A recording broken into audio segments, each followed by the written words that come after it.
Welcome everybody to Center Stage. My name is Rajiv, and today I have Micheline Nijmeh with me, Chief Marketing Officer from Zscaler. Welcome to the show. Thank you for having me. Thanks for being here. So, Chief Marketing Officer at Zscaler, tell us a little bit about what your typical day looks like. There isn't a typical day. Lots of meetings. My team and I are always running around in terms of servicing our internal clients. Okay. We focus, at least once a week, we focus on strategy and building that strategy, whether it's in different organizations. Mm-hmm. But it's really supporting our customers and supporting our clients. My role as a CMO is really be accountable for company growth. So for me, it's how do I deliver that? So is it looking at customer acquisition, really understanding who my customers are, and really being able to service them? That's number one. Mm-hmm. Number two is around the brand, and how do we get the brand out there, and how do we, it's a long haul to get to deliver on the brand promise, as well as delivering the pipeline and working closely with sales. So between all those three areas, we definitely stay busy. Got it. And so in terms of the internal stakeholders, you're talking specifically around sort of sales, customer success, and would product be another one? Product management. Sales is my number one internal client. Yep. I tell them that I really work for them. I work for my employees, number one, but also really our sales team is just as combined as one team. I don't see us as separate. Mm-hmm. Their goals are our goals. So that's an internal stakeholder. Product management, well, we're kind of, tied at the hip. We have to deliver on the product, but we also have to communicate what's available and the capabilities and the right storytelling. So they need us, we need them. Yeah. Customer success, well, we have to make sure that we close the loop. So there's pre-sales and post-sales, and that's very important to us. So onboarding, they play retention. A big role, exactly. Mm-hmm. We don't think of retention for me, from my perspective. I think of customer satisfaction. Okay. I don't think any of the execs wake up and think, how do I keep my customer? It's more, how do I keep my customer happy? Keep them happy. Because retention could do some things that you would normally, might create bad habits. Mm-hmm. For me, it's how do we keep our customer happy? So what is it that we need to deliver to keep them happy? And then the retention piece is hopefully the output of the satisfaction piece. And when you say bad habits, what specifically do you mean? Well, sometimes when you think of retention, you may ignore a customer for a long period of time. It's time for renewals. Yep. And then you're like, okay, let me give them a discount. Let me add on. That's not a good habit. No customer would want that. Right. So for us, it's we definitely are customer obsessed. We say that, but we really live it. Mm-hmm. And it's about the day-to-day. How do we cater to that customer? How do we make sure that we're staying a step ahead of them, understanding their needs, so we can service them better? Got it. And maybe just as a quick background, tell us what Zscaler does. Sure. Well, Zscaler, for us, we've transformed network security. Okay. When you think of how we've developed our solution, we have built a security platform built for the cloud, born in the cloud. Okay. And what that means is when you think of network security, the traditional model was all about putting your apps, your data all in your data center. Mm-hmm. And you build this security perimeter filled with appliances, security appliances.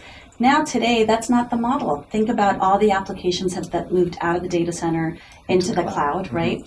And so then, where do you protect? What do you protect? The apps are no longer in this perimeter. Right. They're out in the cloud. How do you protect the internet? Mm-hmm. And more so, you think about the employees. They're mobile. They're no longer just in HQ. Right. They're out in coffee shops. They're at airports. Mm-hmm. And if this digital economy, if you're not accessing data and apps instantly, they're going to go direct. Yeah. They're not, if you're going to drive them back to the data center, then take them back out, they're going to go direct, and then your security becomes more at risk. Mm-hmm. So that's where Zscaler has come in. Okay. Because of our cloud platform, we're able to deliver and provide access for their users so they can access their apps and their data quickly, reliably, and obviously securely. Yeah. Sure. And so you mentioned brand, and I'm obsessed with creating great brands. Yeah. And so when you think about brand and Zscaler, how do you think about it? What's your strategy in terms of sort of maintaining a certain level of brand equity and mindshare, maintaining a particular net promoter score, And how do you sort of create an overarching strategy that's with brand as the center? Well, brand starts within, right? So customers first. And by building that customer and brand equity within our customer base, our install base, that's where it starts. And then how do you infuse that out in the public? So for us, it's we're still building it, I'll be honest. We have built a good brand with our customers. Our customers love us. We have a great customer satisfaction score when we do that internally. Our peer reviews, we don't ask for them, are really strong, so we look at that. But we have built a true customer equity brand just alone. Okay. So now it's up to us to kind of infuse that and take that out. It's the experience we bring. When they come and get onboarded, what is that experience? When they engage with us from our sales, pre-sales to post-sales, what is that experience? And it's the culture that we've built helps get that brand out there. In terms of just the overall competitive market, how do you think about your brand in terms of the competition? What does it take to sort of beat the competition? From a brand perspective? From a brand perspective. It goes back to me, it's what the customers are saying. Okay. It really is. I think you can build, if you don't have the employee culture behind you and the customers to support you, you can put as many banner ads as you want saying how great you are. But if you're not getting that validation, it doesn't mean much. So for me, from a competitive stake, when you think about the brand, it's how you perceive yourself. So there are some brands that, from a competitive standpoint, they're big, but doesn't mean that they're able to deliver. So we have the customers to validate. We have proof points, and the customers really are telling our story for us. We don't have to tell that story. So from that perspective, I feel we don't compete. You have the advocates that are speaking and praising the brand because they love the product. Absolutely. Right, and that's huge. If you can get that install base and those advocates to speak on behalf of your company. Exactly, and if you think about from us, if you go to our website, you see decision makers all the way to architects. So the users, the practitioners, all the way to the decision makers, they're singing our praises with, again, we don't have to work that hard. They are forthcoming and willing, and it's not easy, right? Yeah. It's not easy to stand up and say, I believe in this solution. And it's not like they talk about Zscaler. They talk about what Zscaler delivers for them. So it's not about our product. It's about the capability that we have provided for them, the ability for them to be able to deliver on their user experience for their own employees is huge. And for them to sing our praises is really a validation. You mentioned decision makers. And so how important is persona building and sort of that thinking about personas in terms of the alignment with sales and how to position different value propositions to different decision makers in that ecosystem? So with marketing, my number one thing is personas. Okay. So when I joined Zscaler, I said, what are our personas? Who are they?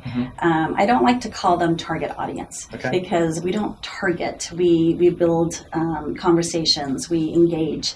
And if you don't know how to have a conversation, just like sales, I can't have a good conversation not knowing what you like and don't like, then I can't have a good conversation with you. So number one is persona, understanding not just from a work perspective, but from a personal perspective. Okay. Where do they hang out? What do they enjoy reading? What is kind of their pain points when they wake up? What's their personal growth and achievement? Understanding that level of a persona, not just I go to CIO.com and I read an article, or I read white papers over ebooks. It's more deeper than that because then I can understand the person and I can have a conversation with you. It might be digitally, it may be over email, it may be hopefully live at an event, but you really start with a persona. I love that approach. How do you sort of gather the intel from a personal perspective on somebody? Where do you find out what they like to read? Customers. We have thousands of customers that are accessible to us. We have no problem picking up the phone and asking them those questions. Our CEO has amazing relationships with all our customers. The entire exec team really have access to them. Product marketing, product management is the same thing. So ask those questions. You can only go so much online through surveys and polls. That's not going to get you the true essence of what a customer wants. Makes sense. Yeah. Makes sense. Let's talk about your alignment with sales. Close collaboration. You guys are responsible for growth. When I think about that collaboration, I tend to think about marketing being responsible for demand gen, MQLs, what have you, and then working closely with sales to convert those into opportunities, SQLs, and then eventually into close one. Do you think about that similarly, or how is that alignment structured?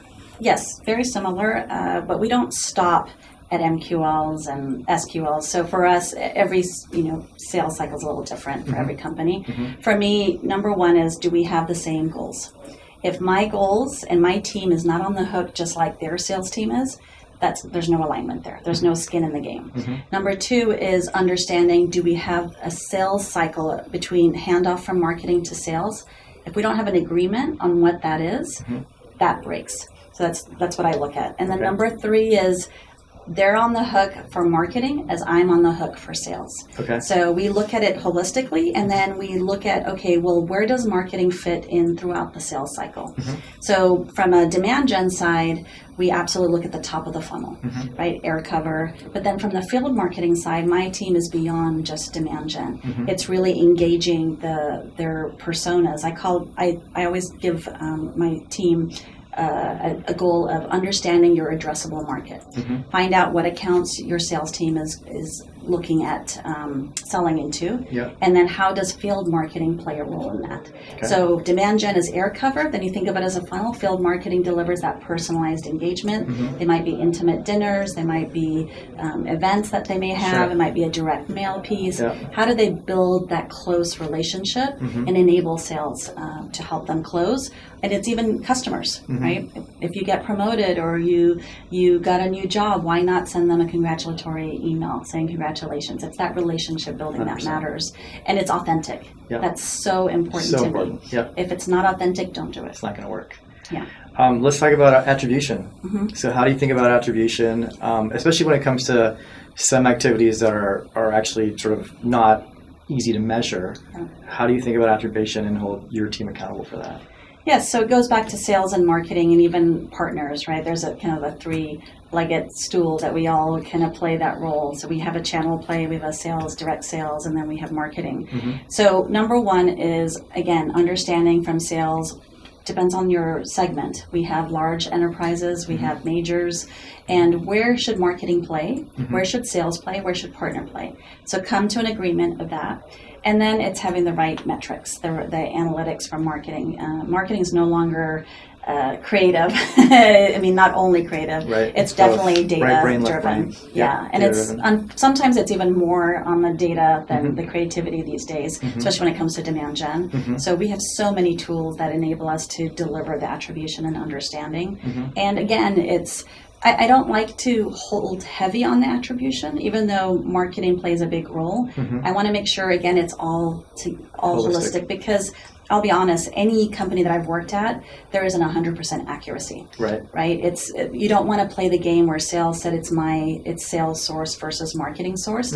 So that's why it's a good idea to kind of come up with a joint plan. They all hands in, we agree, and we march towards, again, if we don't do well, we don't do well as a team. If we do well, we do it well as a team. That's important. Got it. Makes a lot of sense. You mentioned sort of that handoff from marketing to sales. Can you elaborate a little bit more on what that looks like? And I know it probably differs by segment, but generally speaking, how do you determine when that handoff is ready to go over the line to sales? Again, agree on what is considered a marketing qualified lead. So we work very closely with the LDR team. It depends on, again, what segment, but let's take the LDRs, for example. They're an extension of my team. They are in sales, but they truly, again, as one.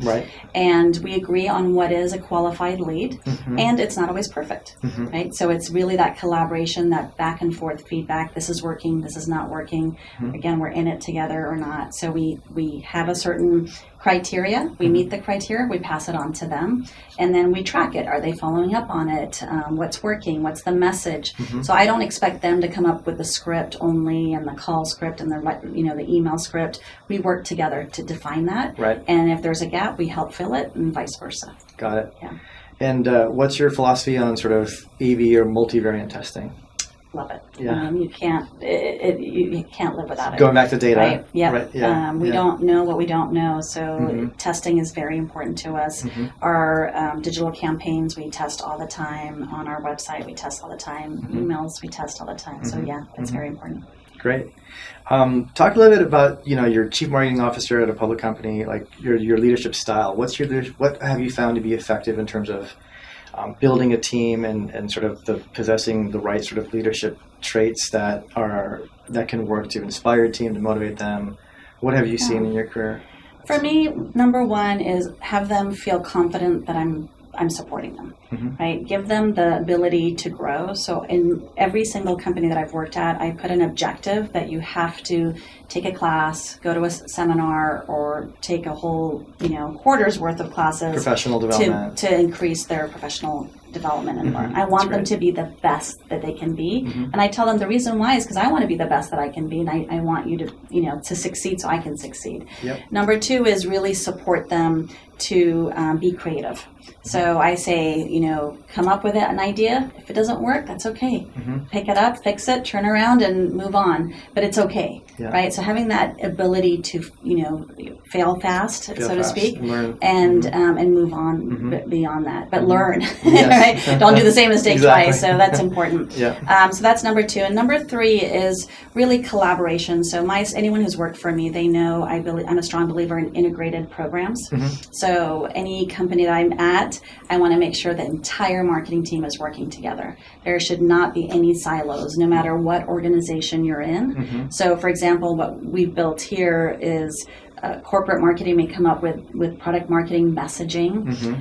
Super important. The messaging, the positioning, how we're going to go out to market. Right. But that doesn't mean they just stop there. We have the field marketing folks. We have the digital folks.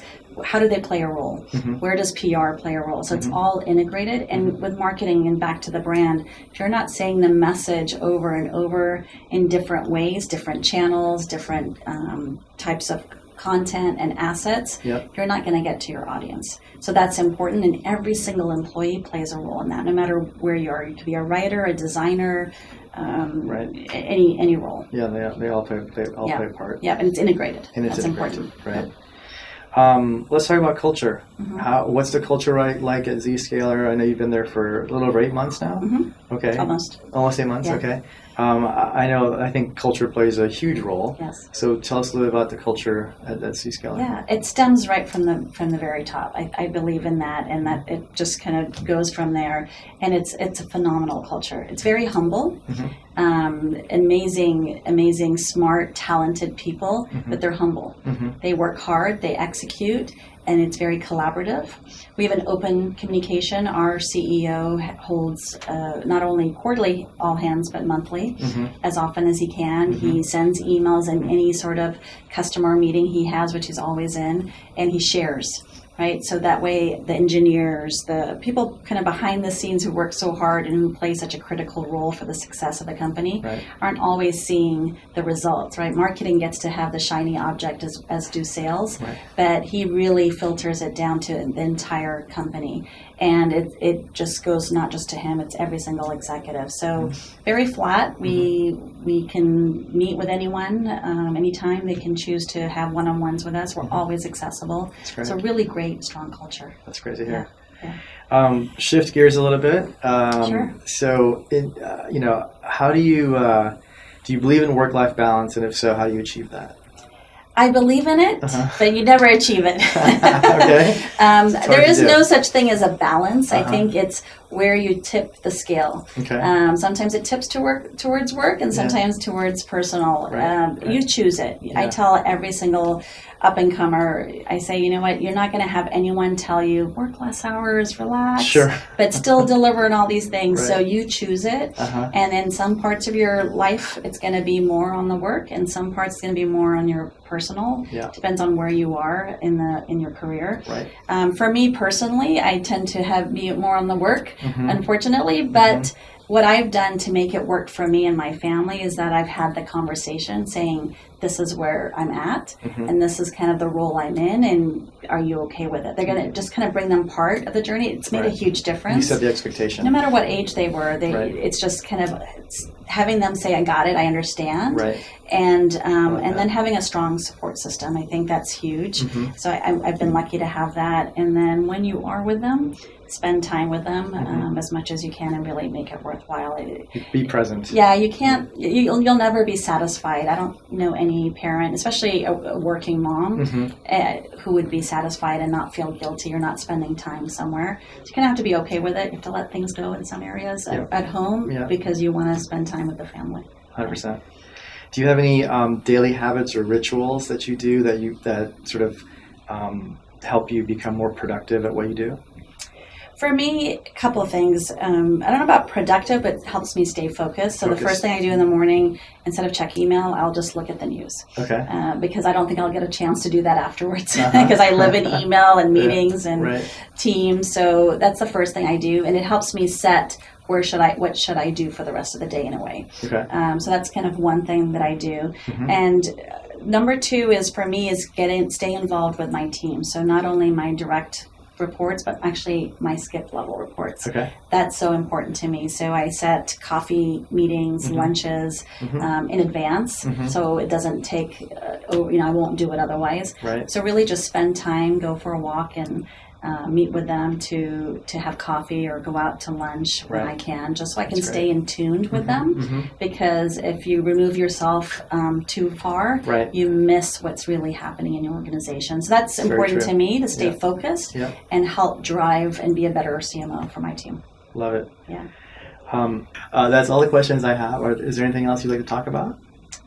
No, I mean, I'm super excited to be here. The role of a CMO is changing and evolving, and it's a privilege for me to be leading a team of amazing marketers. So it's, I've enjoyed our conversation and appreciate the invite. Thanks so much for your time. Yeah. Thanks everybody for watching. Micheline Nijmeh from Zscaler, Chief Marketing Officer. I'm Rajiv from Center Stage. Until next time, peace.